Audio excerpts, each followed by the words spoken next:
Bonjour, alors voici la fameuse recette pour concocter une béchamel sans graisse. Nous avons donc besoin de farine, d'œufs, de lait de soja ou de lait de vache, comme vous voulez, si vous ne supportez pas le lait de vache.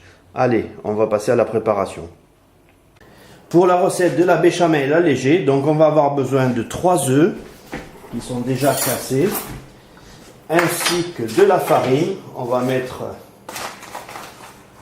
2 bonnes cuillères à soupe de farine. On va mélanger ceci. C'est un petit peu comme une pâte à crêpes sans le sucre ni la vanille. Voilà, on mélange comme ceci avec le fouet. Ensuite, une fois que c'est à peu près lisse, on va incorporer un demi-litre de lait.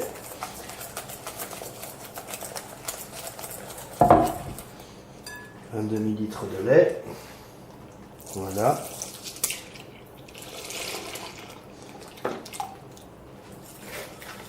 Et si vous voulez que ça aille plus vite, l'outil magique pour éviter les grumeaux et que ce soit rapide, un mixeur plongeur.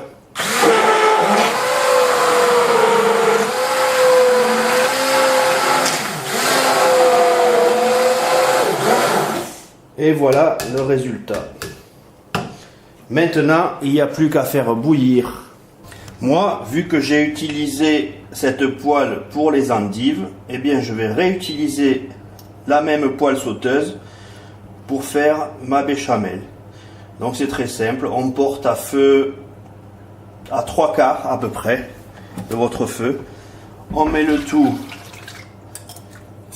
là dans la sauteuse et on fait bouillir jusqu'à ce que ça soit compact comme une béchamel.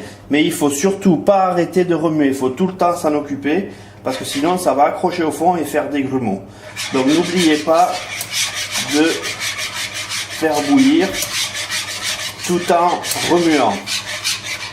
Et pour ajuster la compacte, si vous voulez qu'elle soit plus ou moins compacte, la béchamel, vous rajoutez du lait si vous voulez qu'elle soit plus liquide.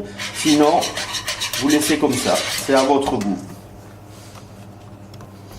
Cela m'a pris 2 minutes et comme vous pouvez le voir, vous voyez, ça a la texture de la béchamel, sauf que nous n'avons pas rajouté de graisse. Donc c'est environ 1 cuillère à soupe pour un œuf et 15 centilitres de lait par œuf. Donc si vous mettez 3 œufs, c'est un demi-litre. Ça dépend de la quantité que vous voulez de béchamel. Demandez-moi les quantités, je vous les ferai passer par email ou je les posterai sur la vidéo. Voilà. Et cette béchamel pourra nous servir pour des croque-monsieur, pour les lasagnes. C'est une base. N'oubliez pas. Donc moi, aujourd'hui, je vais la mélanger à des endives.